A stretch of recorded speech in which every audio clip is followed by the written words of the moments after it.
Greetings and welcome to the Open-Minded Skeptic podcast. My name is Sharon Ann Rowland and I'm your host. On the podcast today we have Birgit Skorka, the Reiki Angel. She is an outstanding and internationally recognized healthcare professional, trainer and author in the field of energy healing and new homeopathy, medicine that is. Many of her patients from Australia and overseas have recovered from so-called incurable diseases. Birgit is located at Terranora in New South Wales near the Gold Coast, where she trains health practitioners and professionals and provides on-site healing sessions as well as phone and Skype sessions and distant healing.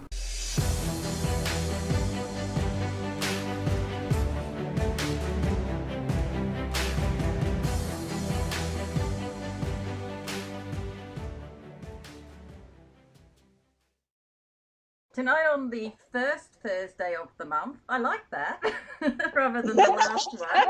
Let's go with the first. We have two wonderful columnists. They're occasionally they're regulars, but mostly they just, when they have something great to say, and they normally circulate it, I grab it and ask if I can actually place it in the magazine. So I value everything that both Lauren and Birgit have to say, and I must admit we get a lot of feedback in the magazine on both of these wonderful columnists. Birgit is an outstanding and internationally recognized healthcare professional. She's a trainer and author in the field of energy healing and new homeopathy. Oh, let's just go with whatever I get to say tonight. It'll probably come out in a number of different forms. I shouldn't have practiced it earlier at all. We have an hour to practice. Yeah. So new homeopathy/inflammation medicine, and that's what we're going to be discussing a little later. Many of Birgit's patients from Australia and overseas have recovered from so-called incurable diseases. And she's located, fortunately, near myself on our beautiful Gold Coast. But as is the case now, she also travels to Germany for her work. So welcome to the first Thursday of the month radio show, Birgit. Lovely to have you. Very lovely to be here. Thank you very much for your invitation. I'm really excited and very grateful to be here. Oh, I can't wait to start asking questions. But before we do that, we're also saying welcome back to Lauren Kerr, Lauren's kind of a repeater, aren't you, Lauren? Hello, how are you, ladies? We're good. We love having you, Lauren. Thanks.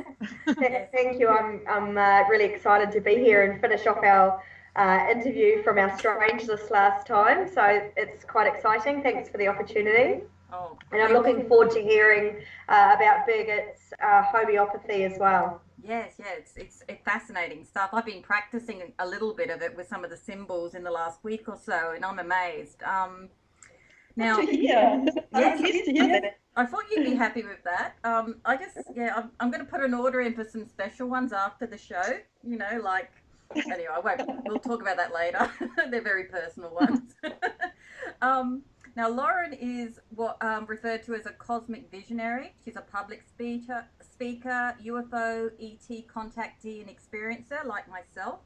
She's a CE5 contact worker and founder and coordinator of her own UFO group, a cosmic sound resonance specialist who uses 432 hertz, and that's a different story. We could spend a whole radio show just discussing that. She's a hypnotherapist, she's a thought field practitioner, and of course a good friend. She's a gifted healer who has formulated and presented her own healing modalities, workshops and events.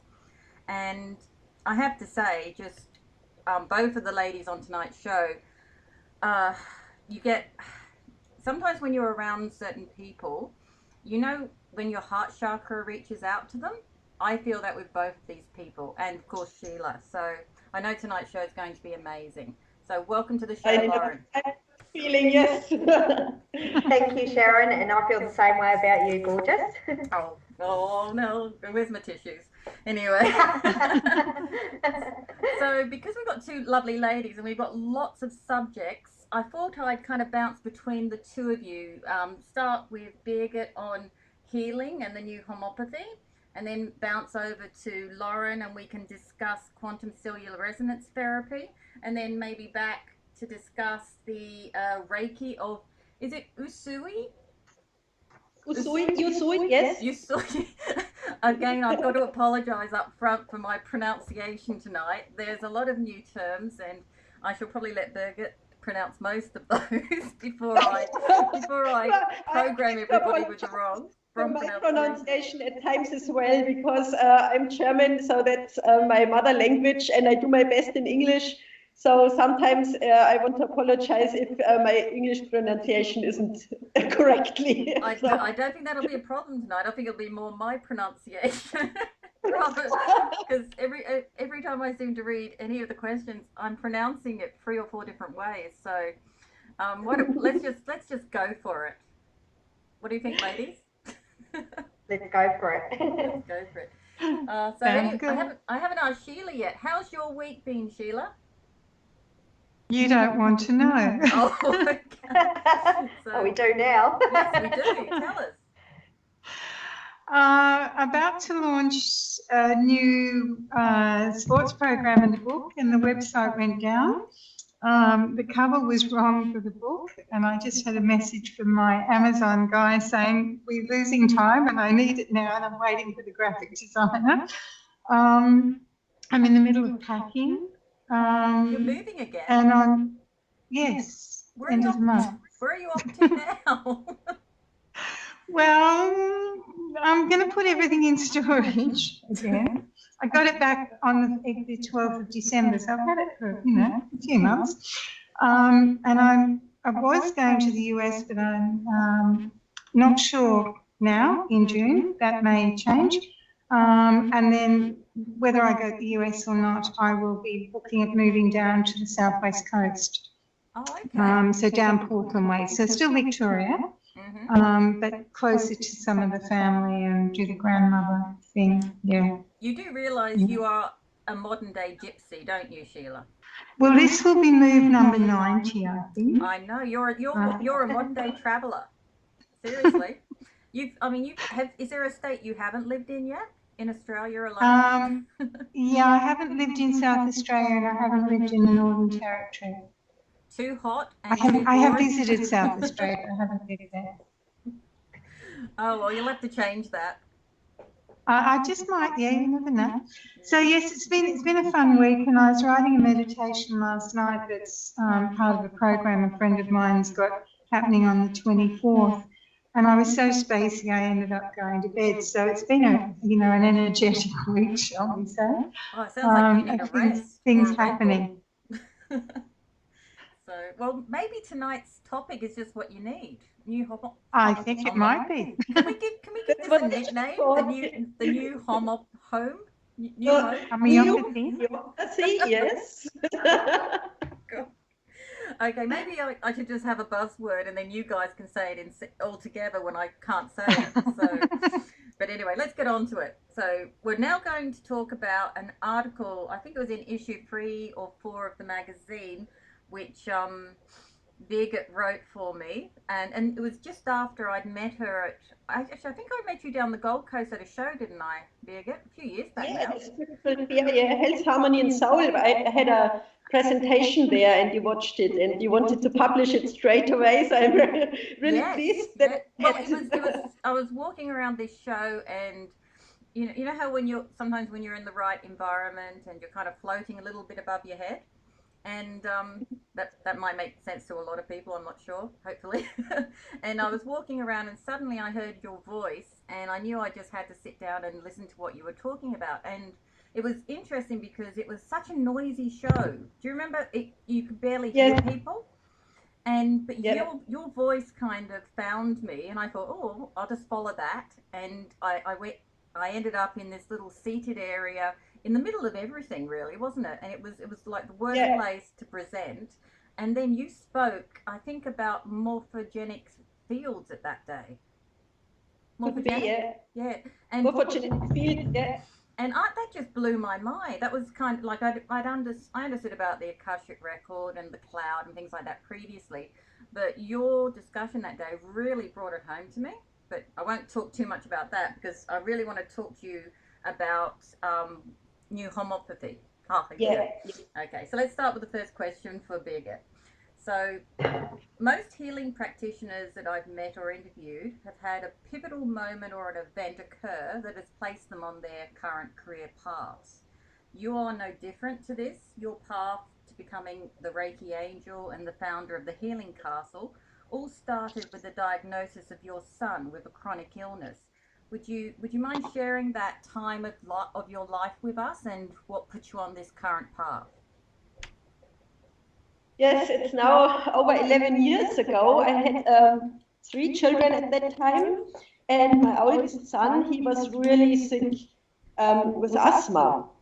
So we went to the doctor, but all the doctor told me was my son would have to take medication for the rest of his life, basically, to get by.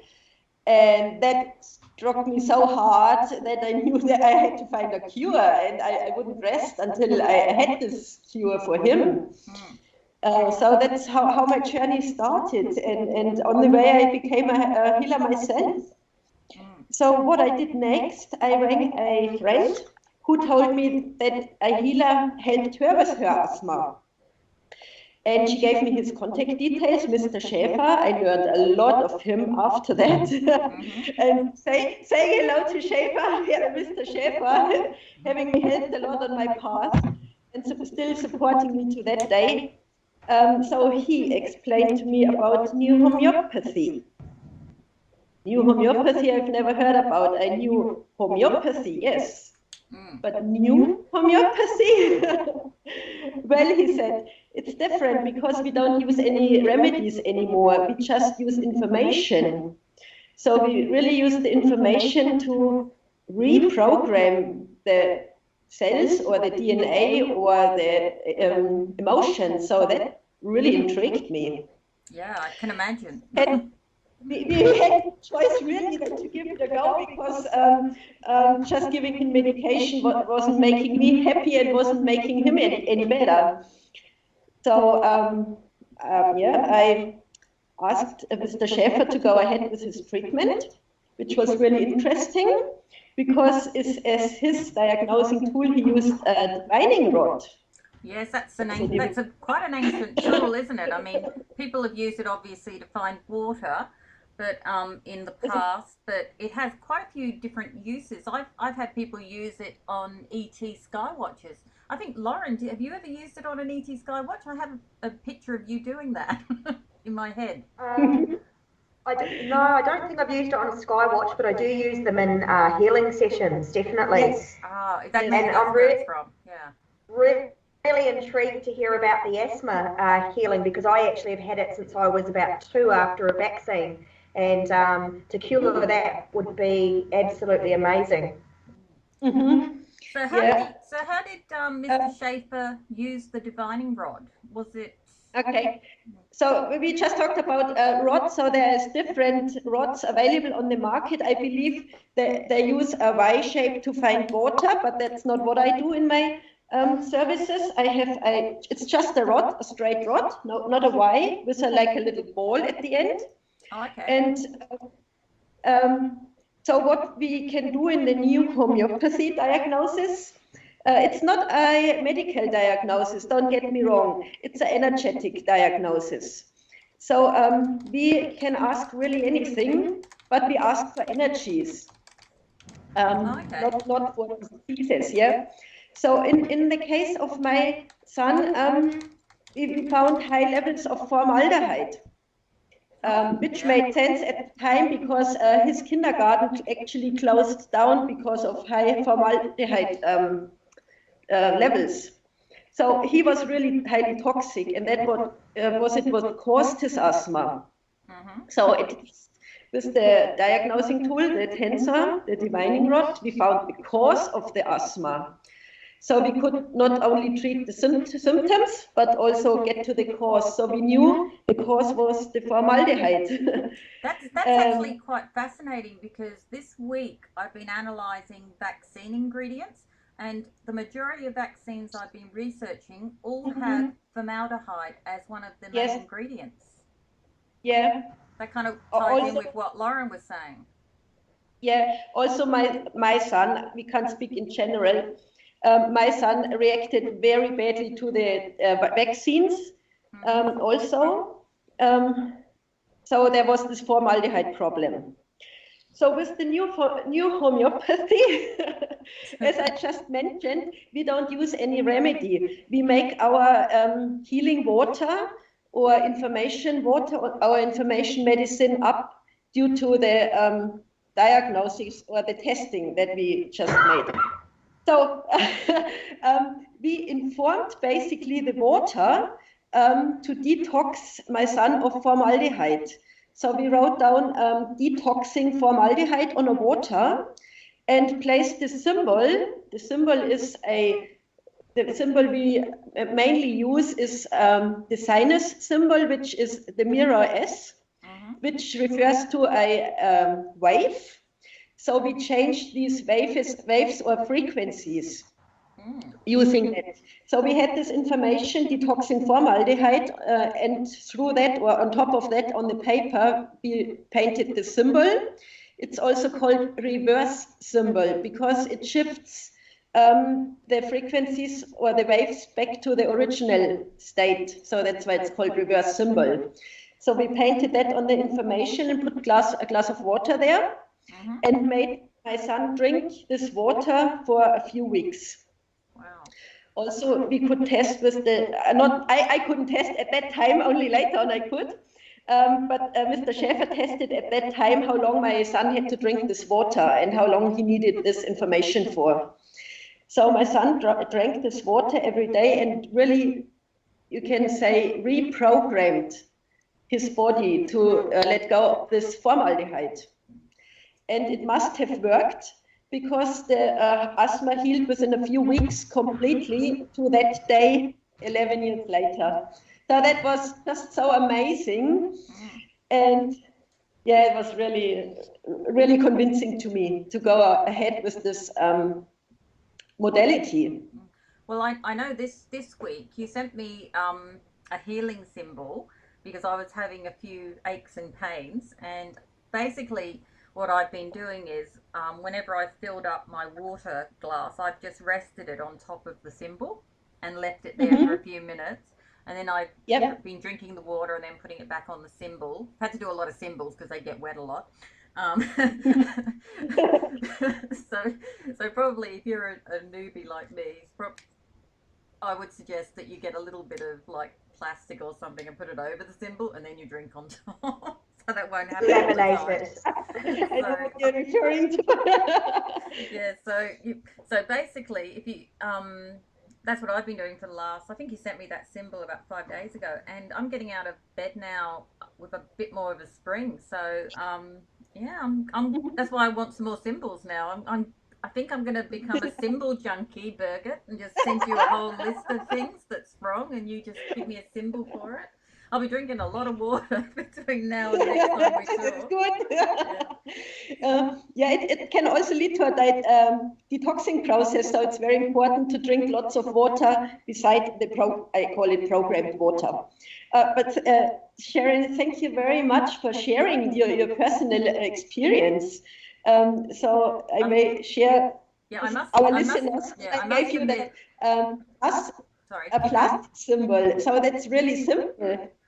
Well, pardon? Well, I thought that was it's interesting that what this new homeopathy works that way, because there was a gentleman who Lauren will know this. Is it Masaru Emoto, who used to Masaru Emoto, Dr. Masaru. Right.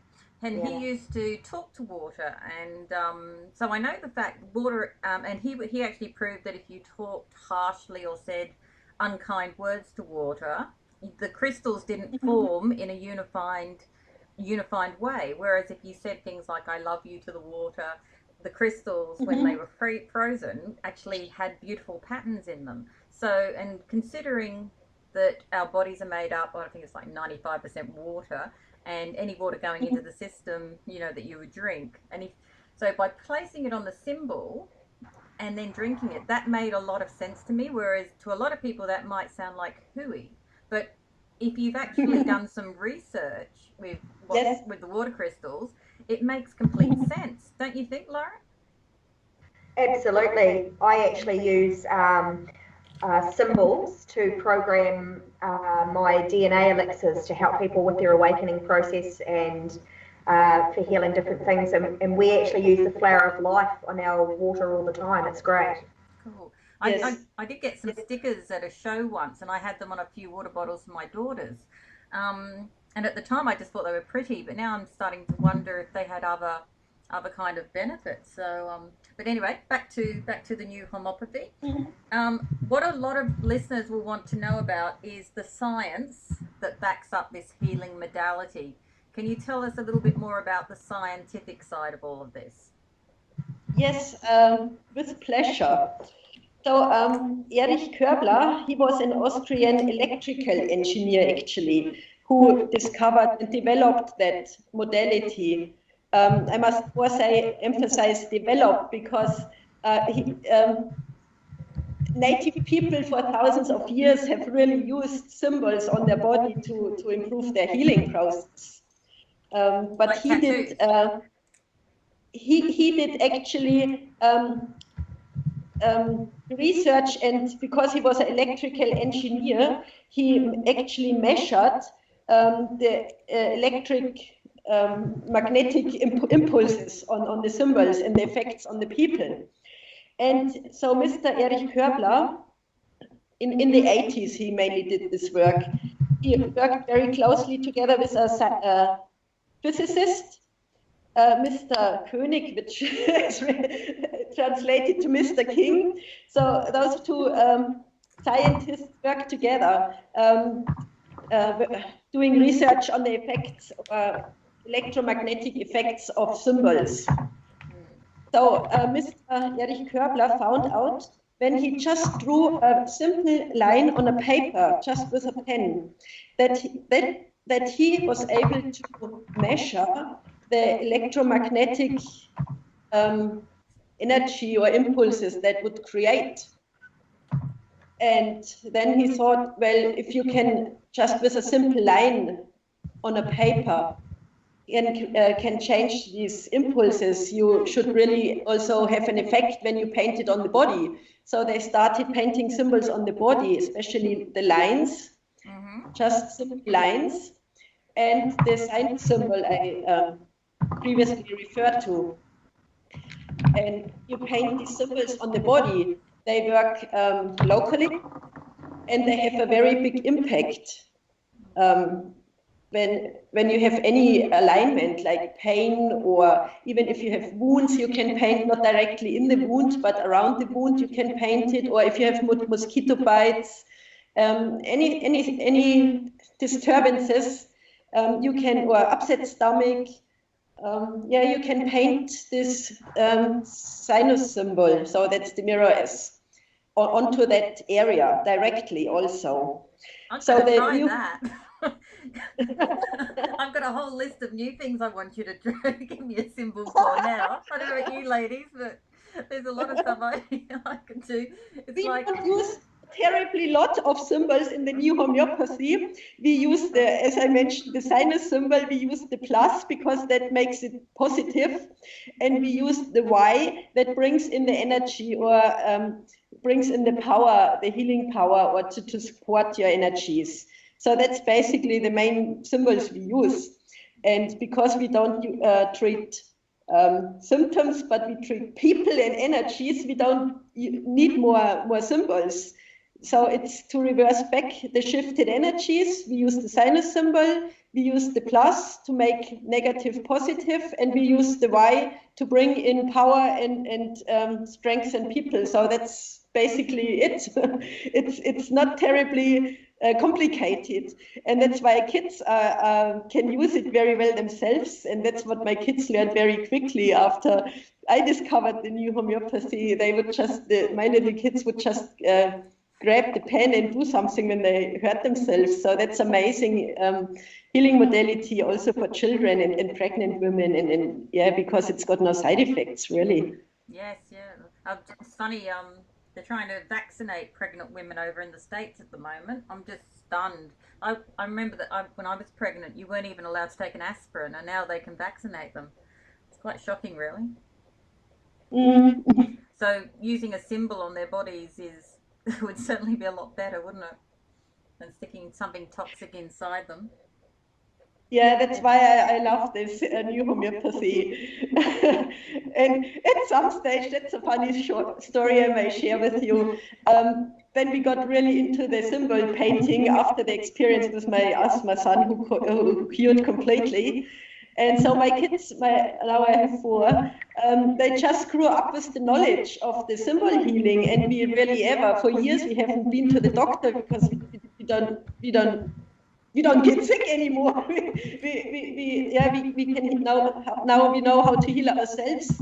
What do you? And at some stage, what do you actually use to do the symbols on your body? Do you use some form of paint, or is it? Yeah, just a pen, preferably mostly a green pen. Mm-hmm. Yeah. Like so my daughter, back to my quick story, my daughter had a headache. And I thought, oh, I'm tired, I just give her Panadol, she'll be fine.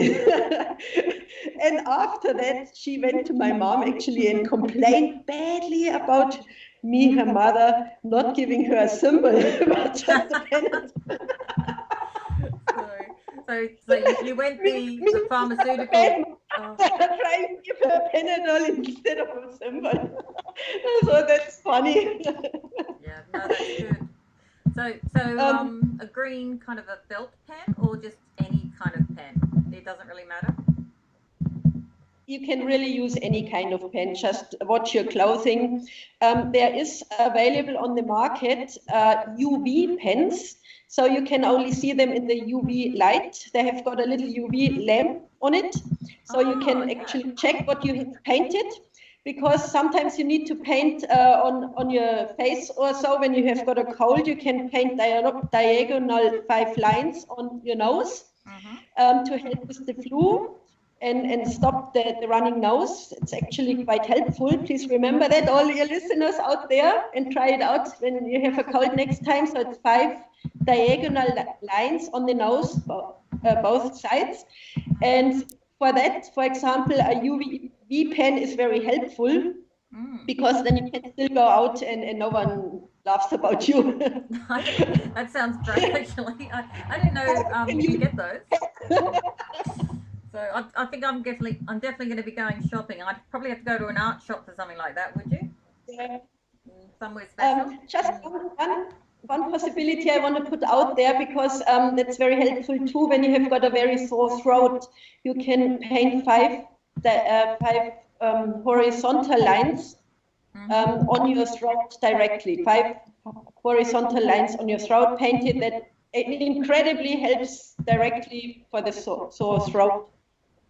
Well, I know what I'm doing next time I get a cold.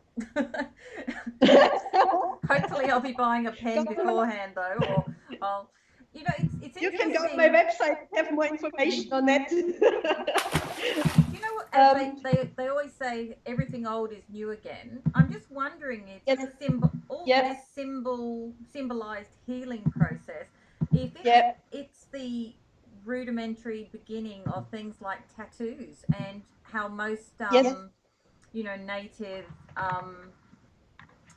Inuit people have they all seem to have markings on their body, or they tattoo themselves, or they have rituals like the Aboriginal people in Australia with when they paint the ochre on them. I'm just wondering if what you're explaining is just a really it's called the new homeopathy, but maybe it's just really, really old homeopathy, and we just the old homeopathy. And also when Erich Körbler was doing his research in the 90s, then they found a more than 5,000-year-old mummy in dead body in the Alps. So and it was discovered that this dead body, over 5,000 years old, very well, help me with the word, it hasn't fallen apart. So they could see that this dead body, 5,000 years old, had also paintings on the body areas where he had arthritis. And it was really interesting because it just confirmed what Erich Körbler just had researched. So it came to full circle really with this found and more evidence.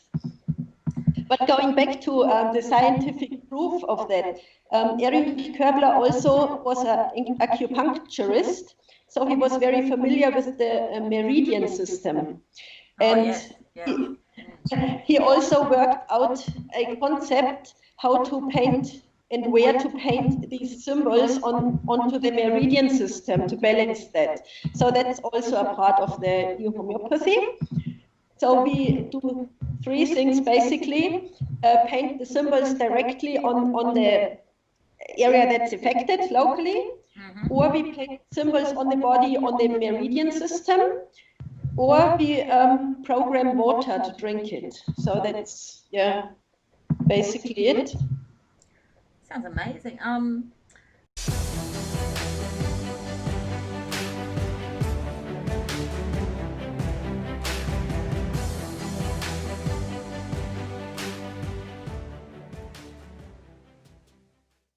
Well, that's all for our podcast. Thanks for listening, and remember, if you want to support what we do, then share, subscribe, and leave a positive review over on iTunes for the open-minded skeptic. My team and I look forward to entertaining you once again in our next podcast. To check when our next podcast is, simply head over to www.tomspod.com. That's www.tomspod.com.